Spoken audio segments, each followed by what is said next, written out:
Shalom, selamat pagi Bapak Ibu Saudaraku yang dikasihi Tuhan. Salam sejahtera buat saudara semua dimanapun berada.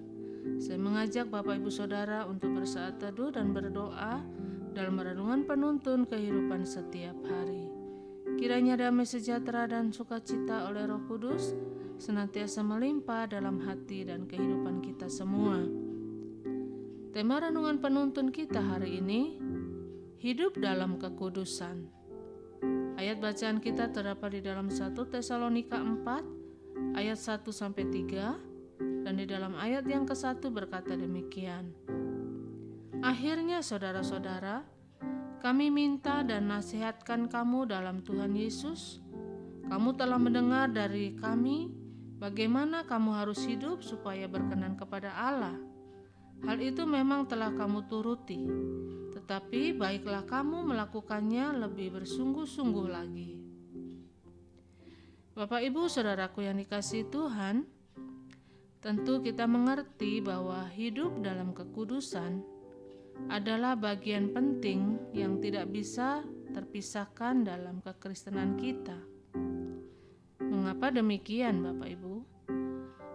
Karena kalau kita mau jujur, hidup Kristen adalah hidup yang selalu ada dalam peperangan.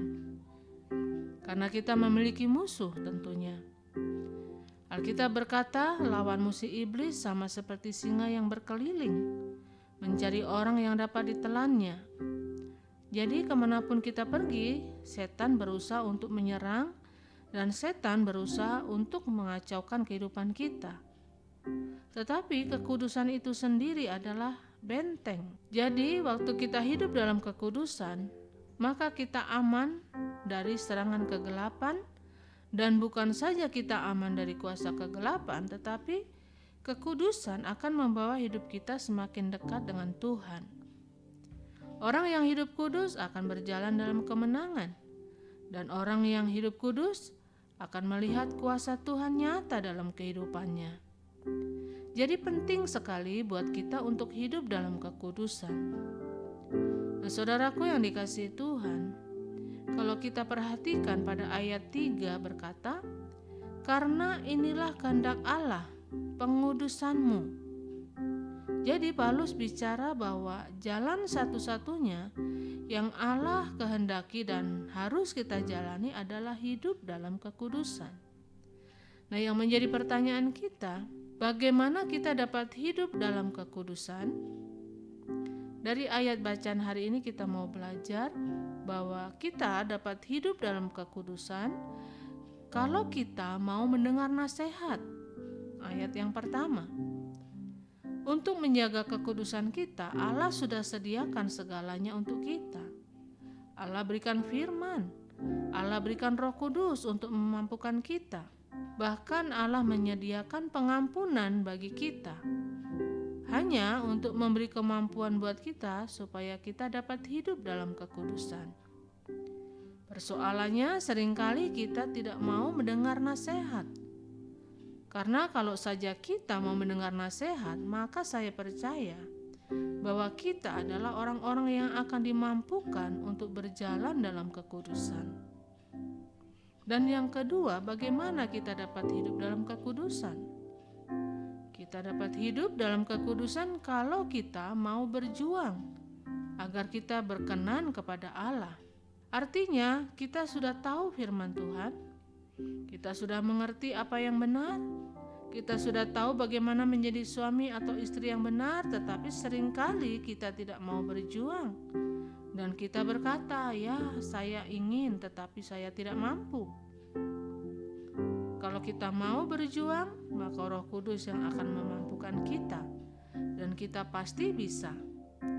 Tetapi persoalannya bukan hidup kekudusan itu yang sulit, tetapi kita yang tidak mau berjuang untuk berkenan kepada Allah. Dan yang ketiga, bagaimana kita dapat hidup dalam kekudusan?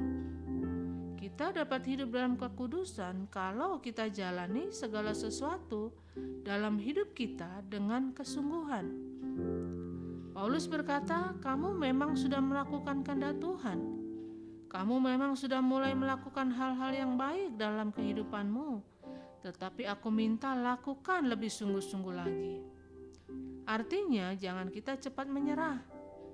Karena waktu kita menyerah, maka kita tidak mau untuk berjuang lagi. Jadi, jalani segala sesuatu dalam hidup kita dengan kesungguhan. Dan yang keempat, bagaimana kita dapat hidup dalam kekudusan? Yaitu kita dapat hidup dalam kekudusan kalau kita menjauhi percabulan. Ayat yang ketiga, mulai dari mata kita, apa yang kita lihat, apa yang kita dengar, apa yang kita ucapkan, apa yang kita pikirkan, dan apa yang kita lakukan. Jauhkan semuanya itu dari segala bentuk percabulan. Jadi Bapak Ibu Saudaraku yang dikasihi Tuhan, sebagai orang-orang yang sudah ditebus oleh Kristus, maka kita harus hidup dalam kekudusan. Karena waktu kita hidup dalam kekudusan, maka hidup kita akan berkenan kepada Tuhan, serta langkah-langkah hidup kita akan penuh dengan kemenangan. Amin. Mari kita berdoa. Terima kasih Tuhan Yesus buat firman-Mu pada pagi hari ini, yang kembali mengingatkan kepada setiap kami bahwa sesungguhnya kami harus lebih sungguh-sungguh lagi berjuang untuk kami boleh hidup di dalam kekudusan sebagaimana yang Tuhan kehendaki.